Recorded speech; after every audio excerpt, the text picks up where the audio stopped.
Allez, première vidéo sur ce cours, méthode divisée pour régner. Alors la méthode divisée pour régner, c'est une méthode qu'on utilise en informatique avec de la récursivité, hein, sinon ça, à ma connaissance, peu d'intérêt. L'objectif, c'est de réduire le coût algorithmique. Alors je vais essayer de vous l'expliquer. Alors d'abord, le principe général de la méthode divisée par régner, il y a en fait 3 étapes. On divise, donc imaginez on a un objet avec une instance de départ, un jeu de données, d'une taille plus ou moins importante, qu'on décide de diviser pour réaliser le travail à faire sur des plus petits ensembles de données. Donc on divise, on règne sur chacun des paquets, donc on a notre ensemble de données qu'on a coupé en plus petits paquets, on règne, en fait on réalise l'algorithme qu'on veut faire sur ces petits ensembles, et ensuite on fusionne pour obtenir le résultat désiré sur l'ensemble du paquet. Alors un exemple pour illustrer ça, je vous propose celui-là. Il y a un concours informatique qui est organisé, il y a 100 candidats, donc il y a eu une évaluation sur le travail qui a été fait.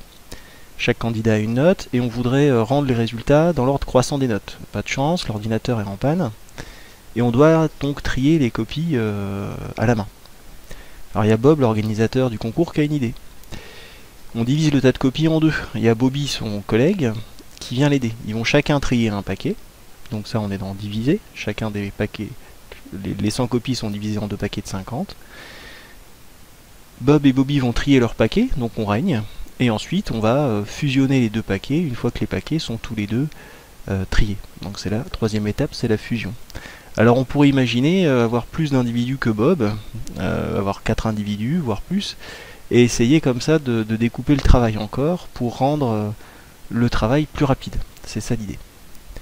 Alors je vous l'ai dit en remarque là, je vous l'ai dit au début, principe de diviser pour régner, ça permet d'écrire des algorithmes avec une complexité qui peut être plus faible. Alors, ça marche pas à tous les coups.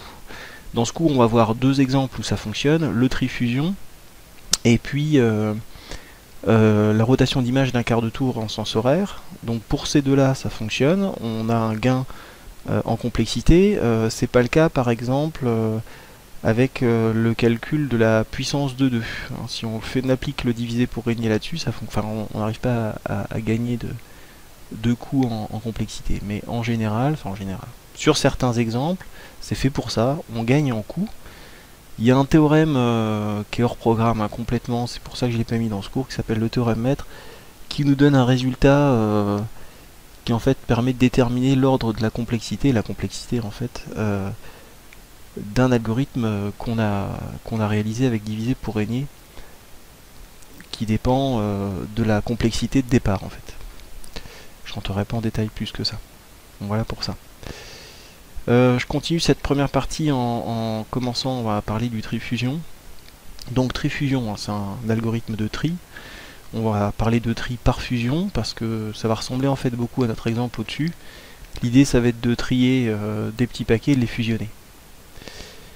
Donc on trie en fait un tableau d'objets qu'on munit d'une relation d'ordre, ça peut être des entiers, ça peut être des flottants, que sais-je.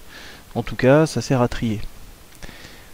Alors, justement, la méthode divisée pour régner, là-dessus, fonctionne bien, puisqu'on va passer d'un tri, par exemple par sélection, par insertion, un tri qui est de l'ordre n carré, qui est quadratique, en un tri qui est un n log 2 de n. Alors le log 2, bon, le log de n peut suffire, mais j'essaie d'être le plus précis possible.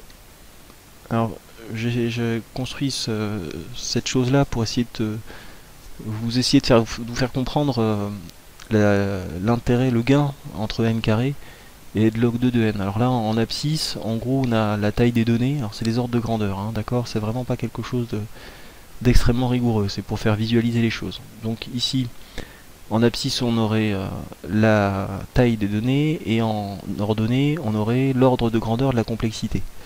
En rouge, j'ai la fonction x carré, donc ce serait mon ordre de grandeur en n carré.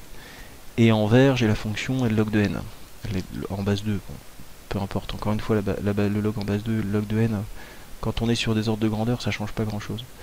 Alors sur la courbe, je sais pas si vous voyez ce qui se passe, mais rien que pour une donnée de taille 40, on est à peu près à 200 pour n log de n, un coût de 200, d'ordre de grandeur, encore une fois, alors que pour la courbe en carré, faut que je monte, pour aller voir, voilà, j'y suis à 1600. Donc on est vraiment sur une vraie différence. Pour le comprendre encore, on a un tableau là, donc on a notre valeur de n, donc la taille de la donnée initiale, et j'ai simplement affiché n carré et n log de n. Alors vous voyez que pour une donnée qui est de taille 10 millions, oui c'est ça, ça fait 10 millions ça. Donc en n carré on est de l'ordre 10 puissance 14, alors qu'en n log de n on est à 10 puissance 8. Donc c'est ouais, on a un réel gain, hein, à 10 puissance 6 c'est pas rien. Premier exercice que je vais vous laisser faire, dans le cas d'un tri de 10 millions d'éléments, donc dans ce cas là, combien peut-on faire de tri fusion pendant le temps nécessaire à un tri insertion? Alors je vous laisse le faire, et puis la correction est à la fin de cette vidéo, et ça finira cette vidéo. Alors voilà la correction. Donc il suffit de faire le rapport des deux, hein, tout simplement. Ce qu'on observe, c'est que on fait 400 000 fois plus, c'est un ordre de grandeur encore une fois, hein, 400 000 fois plus de tri par fusion que par insertion. C'est-à-dire que quand on fait un tri par insertion, on est capable de faire 400 000 fois plus de tri par fusion. On fait 400 000 tri par fusion lorsque on a un tri par insertion ou un tri par sélection. Voilà. Alors, encore une fois, c'est un ordre de grandeur, hein. Mais voilà, retenez qu'on fait en gros 10 fois plus de tri fusion pour un tri classique par insertion ou par sélection. Donc il y a un gain qui est réel. Voilà. J'espère qu'avec ça, vous avez une idée un peu plus claire du gain de la complexité de l'ordre de n log de n par rapport à une complexité quadratique.